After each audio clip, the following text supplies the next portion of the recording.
Gloire à Dieu. Je suis effectivement la sœur Goulei Mélissa et mon fidèle de disciple, c'est le pasteur Zoro Frédéric. Je veux dire infiniment merci au Seigneur Jésus-Christ qui m'a délivré du péché, de l'adultère. Gloire à Dieu. Je me suis mariée le 30 décembre 2006 et tout était bien. Jusqu'à ce que 3 ans après, lorsque la situation du pays avait commencé à dégénérer un peu vers la guerre, donc on a dû être obligé de déménager, se séparer. Mon mari est rentré en famille et moi également je suis rentrée en famille. Et c'est à partir de là, étant en famille, que les choses ont commencé. Gloire à Dieu. Et là-bas, j'ai fait la connaissance d'un autre homme. Et j'avais commencé à haïr mon mari. Et quand il venait nous voir, il venait me voir avec les enfants, ça m'énervait. Et je ne voulais même plus le voir. Tout ça. Et à un certain moment, il a vu que c'était... Je ne voulais même plus aller avec lui, tout ça. Et il a commencé à demander pardon. Il a fait tout ce qu'il pouvait pour que je revienne à la normale. Mais je pense que mon cœur était parti très loin déjà. Et je demandais, puisque je me suis dit que j'étais légalement mariée, donc pour ne pas commettre l'adultère, il faut que je divorce d'abord. Et donc, j'ai commencé à faire tout ce qu'il fallait. Je suis allée à la justice, aller faire tout ce qu'il faut, toutes les courses qu'il faut pour obtenir le divorce. Mais là-bas aussi, les gens ne voulaient pas. Et ça m'énervait parce que ça prenait du temps, tout ça. J'ai dit, bon, ok, comme je veux essayer de respecter les choses et que ça ne va pas, ok, moi je me lance dedans. Quand il va constater que je suis déjà avec quelqu'un d'autre, il sera obligé de partir tout seul. Et puis les choses vont se faire et puis on va signer les papiers et je vais refaire une autre vie. Et je signale que le témoignage que je rends, c'est que j'allais à l'église. J'étais dans les dénominations, j'allais à l'église. Et tous les dimanches, normalement, j'allais à l'église. Et j'avais commencé à commettre l'adultère. J'étais tombée maintenant dans l'adultère. Et je continuais. J'étais en quête de travail. Je vivais ma vie normalement. Et malgré ça, mon mari venait, il insistait pendant près de 3 ans. Il insistait, tout ça. Mais moi, je persévérais dans le mal parce que j'étais persuadée que Dieu était avec moi dans ce que je faisais. Je vous assure, c'était cette pensée-là que j'avais. Pour moi, Dieu était avec moi. Et que je me suis trompée, que ce n'était pas mon mari. En fait, c'est ce genre de pensée-là qui m'animait aussi. Donc, étant dans le péché, il y a maman Hila, la vieille, qui habitait dans le même quartier que nous, chez moi, en famille. On était dans le même couloir. Et donc, tout le temps, elle avait ses gros sacs. Elle venait voir le vieux à la maison. C'est une maman qui était avec nous depuis que nous étions tout petits. Et elle venait à la maison. On ne l'aimait pas parce qu'on voyait qu'elle avait toujours la Bible. Oh, cette vieille, elle aimait m'aider les gens. Oh. Tout le temps, c'était comme ça, jusqu'on a grandi dedans. Donc, quand elle a remarqué qu'elle a su que j'étais mariée, j'étais partie, après je suis revenue, et elle a constaté ma nouvelle vie. Donc, elle a commencé à revenir à la maison, elle s'approchait de moi pour me parler de Jésus. Quand on la voyait net au portail, tout le monde courait pour entrer dans la chambre. Et puis, on était là, on dit, cette vieille, laisse-la, quand elle sera fatiguée, elle va ramasser ses bagages, elle va repartir. Elle vendait les livres chrétiens, tout ça. Et chaque jour, elle était là. Chaque jour, elle était là. Bon, parfois, je m'assois juste pour faire plaisir, par respect. Je l'écoute, je dis, oui, d'accord, j'ai compris. Et puis, je m'en vais, je sortais, je découchais. J'avais presque abandonné les enfants. Les enfants étaient là, c'est vrai. J'assurais les études. Je travaillais, je pourvoyais aux besoins de ma famille. C'est-à-dire mes parents, mes frères, mes sœurs. Il y a même mon grand frère qui avait été envoyé en prison. Donc, sa femme et puis ses enfants, tout cela était à ma charge. Donc, je travaillais et la vie d'adultère à côté, tout ça m'aidait à pourvoir à tous les besoins de la famille. Et les gens comptaient vraiment sur moi. Et donc, dans cette vie, quand maman, il a persévéré, à un certain niveau, 3 ans après, j'étais fatiguée. Je ne sais pas, mais je ne me sentais plus. C'est comme si tout ce que je faisais me sortait par les pores. Le péché avait commencé à me dégoûter. J'étais fatiguée parce que le monsieur avec lequel je partais, lui aussi était légalement marié et il était un responsable à l'église catholique. Donc, on avait pour projet de se marier légalement. Lui, il devait divorcer, moi, je devais divorcer de mon côté. Et puis, on allait se remarier. Et c'était là notre projet. Et 1 an, 2 ans, 3 ans après, je voyais que, bon, les choses qu'on voulait là ne s'accomplissaient pas. Et ça avait commencé à me dégoûter un peu. Et j'avais commencé un peu à tendre légèrement l'oreille vers ce que la vieille me disait. Peu à peu, j'avais commencé. Quand elle vient, bon, j'ai ressenti un peu de joie, mais je la fuyais quand même, petit à petit. Et au fil du temps, une fois, et dans cette vie-là, j'allais de résidence en résidence. Vous comprenez ce que ça veut dire? J'allais de résidence en résidence. Une fois comme ça, je suis allée et je ne sais pas ce qui s'est passé. Mais j'étais couchée, je ne dormais pas. J'étais juste couchée. Quand j'ai fermé les yeux, je me suis retrouvée, ça je n'ai jamais dit ça, mais je me suis retrouvée dans un lieu très, très sombre. Un noir opaque, c'est-à-dire qu'un noir qu'on peut toucher de la main. Et il n'y avait pas de sortie. Et j'étais dans ce lieu-là toute seule. Et ça a duré, je ne sais pas combien de temps, là où j'étais couchée dans la résidence. Et quand j'ai réussi à me réveiller, à revenir à moi, frère, j'étais étonnée. Mon cœur, si mon cœur pouvait sortir, tellement ça battait. Si mon cœur pouvait sortir de ma poitrine ce jour-là, mon cœur allait sortir. Et je me suis levée, je me suis posé vraiment des questions. Ça, c'était au moment où je voulais maintenant, petit à petit, sortir de cette vie. Et c'était comme ça maintenant, à chaque fois que j'allais dans les résidences, je n'avais plus la paix. La paix, la joie qui m'accompagnait dans le péché avait commencé à me quitter. Et maintenant, j'allais avec Mumu comme si on m'avait mis des chaînes aux mains, aux pieds pour partir. Et une fois, je suis partie, j'ai passé la nuit. Et ce jour-là, je me suis dit, quand je suis rentrée dans cette, je me suis dit, j'ai regardé au ciel par la fenêtre, je regardais le ciel et puis j'ai dit, Dieu, que c'est la dernière fois de toute ma vie que j'arrive ici. J'ai dit ça comme ça. Et ce jour-là, ce que j'ai dit, Dieu s'est saisi de cette parole. Et puis, jusqu'à aujourd'hui, je ne me suis plus jamais retrouvée dans ce genre de lieu.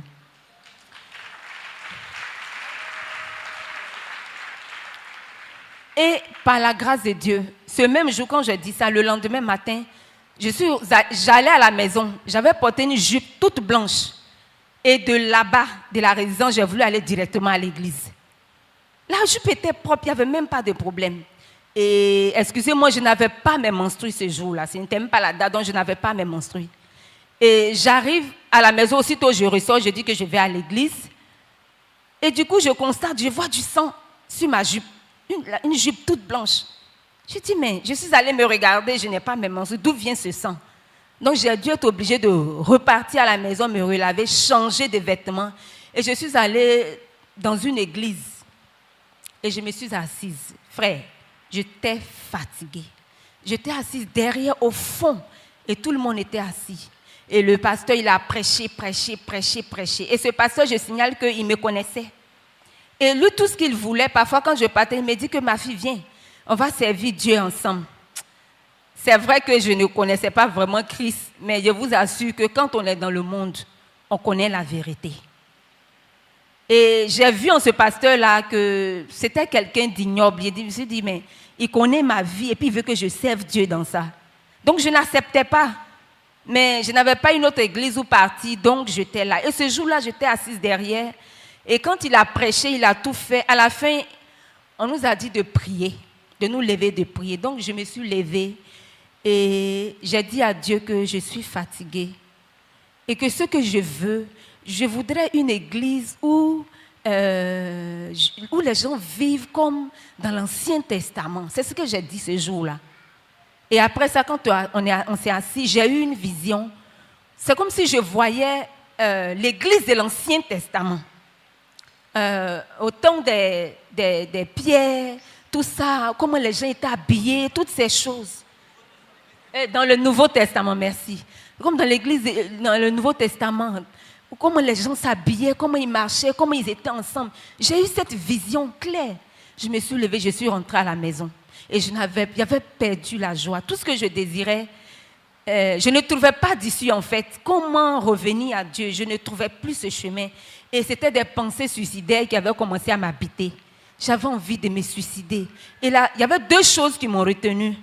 Mes enfants, mes deux enfants, quand je les regardais, je me suis dit, mais si je me suicide, qui va s'occuper d'eux? Qui peut les aimer comme moi je les aime? Donc, parfois, je prenais des comprimés, je regardais les comprimés, et puis je savais la vérité. Je me disais que, mais si je me suicide, je vais aller en enfer. Oh, l'enfer, là, je ne veux pas partir là-bas. Comment je vais faire pour quitter cette vie que j'ai? Je n'ai pas eu d'histoire avec le compagnon de péché. Je ne savais même pas comment quitter dedans. Et Dieu merci, maman, il a persévéré, elle n'a pas baissé les bras. Hein. Malgré on se moquait d'elle, on la rejetait. Mais elle s'en foutait, quoi. Elle venait s'asseoir. Toujours, ma fille, viens. Une fois, quand elle est venue, elle n'a même pas insisté, je suis venue m'asseoir à côté d'elle. Et j'avais de l'argent dans le compte, j'avais de l'argent sur moi. Et j'ai acheté un des livres avec elle, de David Oyedepo. J'ai encore le livre. J'ai acheté le livre. Et je ne sais pas, mais j'ai cherché un échappatoire, comment sortir. Et puis, elle aussi, elle a senti ça. Elle a commencé à persévérer, elle insistait, elle me parlait de l'enfer, de Jésus, de tout ça. Ça m'effrayait de plus en plus. Et puis, j'ai accepté. J'ai accepté Jésus, j'ai accepté de me repentir. J'ai accepté de me repentir. Et elle m'a confié au pasteur Zoro Frédéric. Et lui aussi, il a commencé à me suivre. Et eux aussi m'ont reprêché l'évangile encore. Et ils m'ont expliqué que tout ce que je possédais, que j'ai obtenu dans le péché, je ne devais plus les garder comme un acquis. J'ai dit, ok, je suis d'accord. Je suis rentrée à la maison. J'ai ramassé tout ce que j'avais. Même ce que j'ai acquis, même en travaillant. Parce que monsieur, ce travail, c'était ce monsieur qui m'avait donné ce travail. Donc tout ça là, j'ai considéré ça comme impur. Et l'argent qui était dans le compte, jusqu'à aujourd'hui, je ne sais plus ce que c'est devenu. Parce que je ne suis plus jamais retournée faire un retrait par rapport à cet argent. J'ai ramassé tous mes sacs. Tous les sacs que les femmes aiment, que nous aimons bien. Les pagnes, les Hollandais, je ne sais pas, tout ce qu'une femme voit, puis ses yeux s'ouvrent, toutes ces choses, les chaussures, les assiettes même, je ne sais pas ce que je n'avais pas. Toutes ces choses-là, bijoux, je les ai tous ramassés. J'ai rempli des sacs, j'avais, je pense, 2 sacs ou 3 sacs remplis. Et je les ai tous emballés chez mon faiseur des disciples. Et on a brûlé tout devant moi, j'étais contente.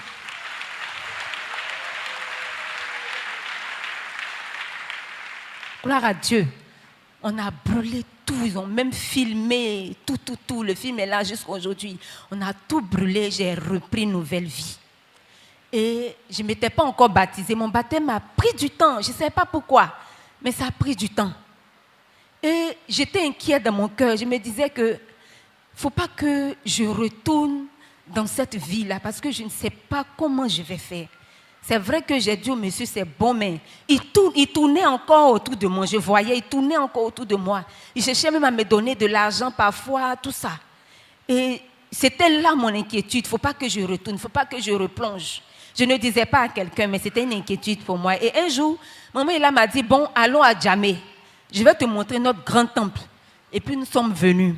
En ce moment, là, il y avait une salle en bas là. C'était là-bas, c'était la salle des enfants. Et nous sommes allés nous asseoir là-bas. Elle avait un livre qu'elle lisait. Et elle m'a prêté aussi un autre livre parce que je m'ennuyais. Donc, je n'ai même pas regardé le titre du livre, j'ai ouvert le livre et j'ai commencé à lire. Pendant que je lisais le livre, j'ai eu une vision. Et dans la vision, j'ai vu la main de Dieu qui a pris le compagnon de péché. Il l'a jeté dans un sachet les sachets transparents de 10 francs, il a jeté dedans. Et il y avait de la saleté, tout ça sur moi. Il a tout enlevé comme de la boue, de la pourriture. Et il a jeté ça sur le compagnon de péché dans le sachet, attaché le sachet et jeté le sachet très loin.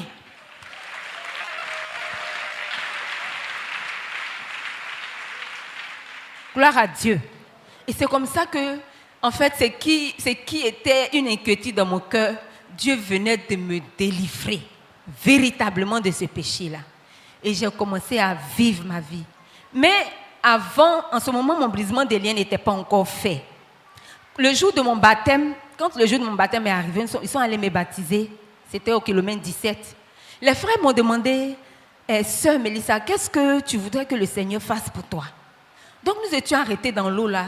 J'ai réfléchissais, des pensées venaient, demande voiture. Et j'avais la foi ce jour. Je me suis dit que ce que j'allais demander là, Dieu allait me donner. Donc je réfléchissais, des pensées ont commencé, voiture, maison, travail. C'est à cause du travail, tout ça que tu étais rentré dans cette vie là. Donc demande le travail à Dieu. Mais ce n'était pas ça qui était dans mon cœur. J'ai regardé, j'ai dit aux frères, dites à Dieu que je ne veux plus jamais, jamais de toute ma vie que je retourne dans le péché.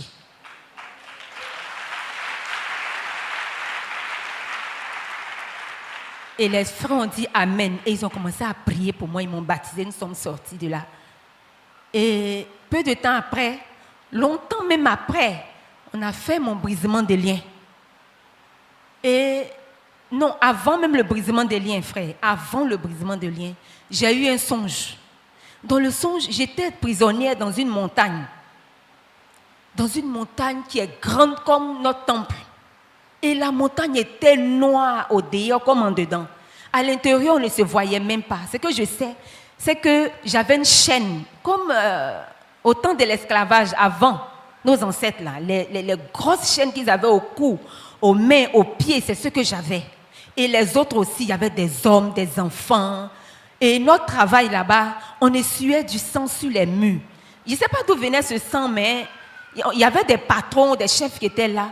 Mais toujours, on voyait le sang. Moi, je voyais le sang qui jaclait, qui était projeté sur les murs. Et nous, notre travail, c'était d'essuyer ce sang-là. Et du coup, et cette montagne, je vous signale, cette montagne se trouvait dans le désert du Sahara, en plein milieu du désert du Sahara. C'est là que cette montagne se trouvait. Et un ange est descendu du ciel. C'était un blanc d'environ 15 ans, mais il était habillé en tenue militaire. Il avait une grande épée en main. Et du ciel, il est descendu avec force. Et d'un seul coup, il a frappé la montagne et tout est devenu décombre.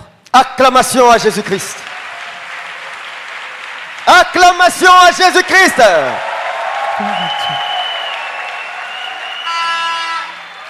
Et tout est devenu des décombres. Il m'a attrapé par la main, il m'a dit allons-y. Et nous avons marché pendant des jours, marché. Nous sommes sortis en Côte d'Ivoire. Et nous sommes sortis au plateau, il faisait nuit. Il m'a dit, bon, tu es arrivé.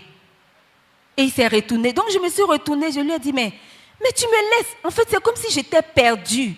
J'ai quitté, je ne sais pas où, mais là où il est venu me déposer, j'étais complètement perdue, je ne savais pas où j'étais.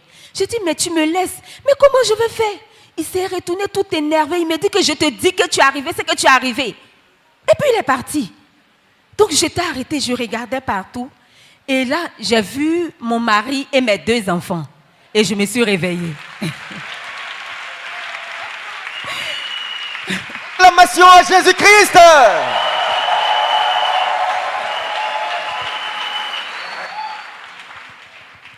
J'ai vu mon mari et mes 2 enfants.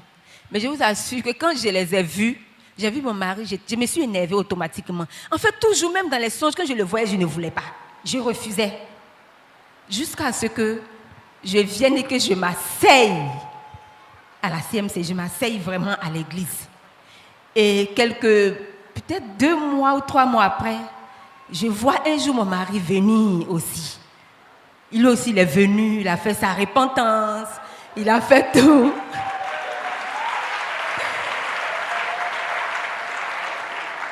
Et nous nous sommes réconciliés par la grâce de Dieu. Je l'ai accepté.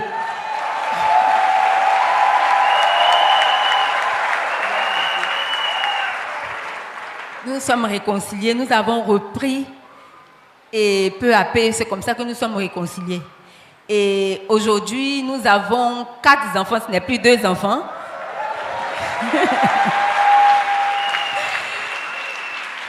Aujourd'hui, nous avons 4 enfants. Et les deux qui étaient petits avant, ils sont devenus grands. La première à l'université, le second est en seconde. Et les 2 autres enfants sont au primaire. Je veux dire merci au Seigneur Jésus. Parce que sans son intervention divine, frère, j'étais morte. Je n'existais même pas. Et ce ne serait que les 2 enfants qui seraient livrés à Satan dans la sorcellerie. Je veux bénir Dieu. Parce que je sais où il m'a enlevé. Et là où je suis et là où je vais, je veux lui rendre toute la gloire. Au nom de Jésus-Christ. Amen.